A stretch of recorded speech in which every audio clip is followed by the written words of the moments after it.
Hello, this is David, the webmaster of the Extra Alarm Association of the Twin Cities in Minneapolis and St. Paul, Minnesota. The title of this video is Creating Formatted Placemarks for Google Earth, the WYSIWYG What You See is What You Get way. Formatted placemarks for Google Earth. What do I mean? Let's take a look at Google Earth and see what we can find out. Here we are zoomed into the state of Minnesota. You can see that created on the map is already a placemark for one of my favorite locations. Let's zoom into that location and see what's there. As the map is zooming into the location, the placemark's balloon appears. That's a white area that shows information about the placemark. This placemark balloon is not particularly interesting, it's very plain, and there's nothing that tells you anything about the address, the location, phone number. That's because it's an unformatted placemark balloon. And that's what we want to learn how to do, is make formatted placemarks. This unformatted placemark is for the Firefighters Museum in Minneapolis. But I see on the sidebar there's another placemark created that says Firefighters Museum also.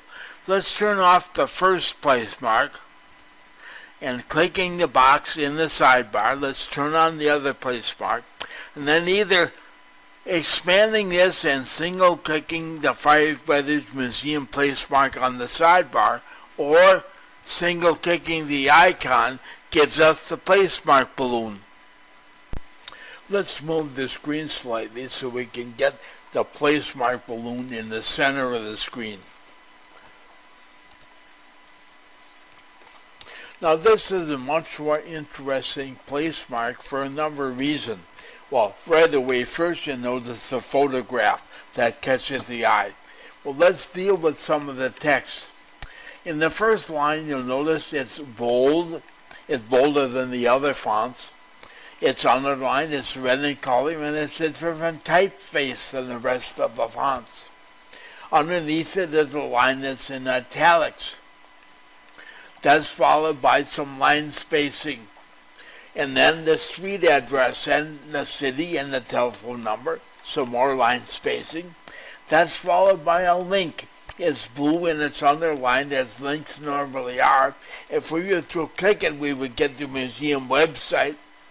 And finally, that's followed by this photograph that shows a picture of the front entrance of the museum.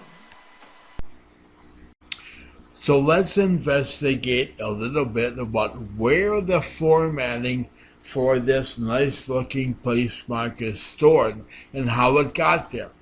You have to investigate the internal properties of the placemark by number one, finding the placemark in the sidebar of Google Earth. Here it is.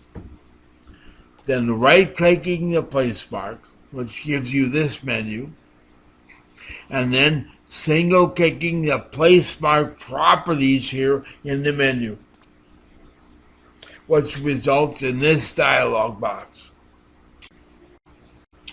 This quite possibly is a dialog box you have seen several or many times in Google Earth if you have created any placemarks, because you get one every time you click to make the placemark icon. And then they get a flashing placemark you can drag around and put it in the building where you want it to be, and enter a title. And that's typically what the user does. Then the user may or may not enter anything into this description dialog box, because this is where all the magic happens for the formatting of that information in the placemark balloon. In the first placemark we looked at, that simply said Firefighters Museum, and that's all it said. It didn't have anything else. That's all somebody typed in here was Firefighters Museum. Now we can see the words Firefighters Museum again here in the dialog box, and that's what appears in the place mark. But look at all the other stuff surrounding this.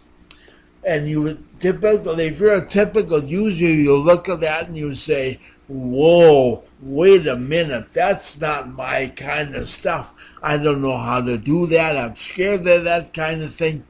And there's an awful lot of that. Well, don't feel bad. You're not alone. Google has discovered that there are over 1 billion, that's a billion with a B, 1 billion place marks stored on the internet. And of those place marks, over 90% of them, or 900 million of them, have nothing more in them than a single line of code, or they have nothing in there. So you are like 90% of the other users. You see that dialog box and you throw your hands up and say, I'm sorry, that's not for me. So why don't users create formatted place marks? Here's a few ideas. They don't even realize it can be done. They've seen them, but they never make the mental connection between putting information in the computer and having it show up on the screen. Or they're not a computer nerd. They're not a computer person.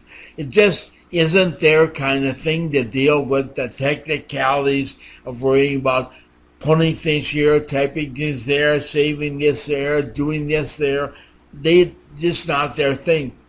Or they've seen some computer coding, but the word scares them to death because they've seen all the special characters and special formatting and the syntax. Put a space here, don't put a space there. Put a quotation mark here, don't put it there. That stuff is not for them. It all seems too complicated. It's just not, they're not the kind of person that can deal with that, don't want to. And they never think they'll be able to do it.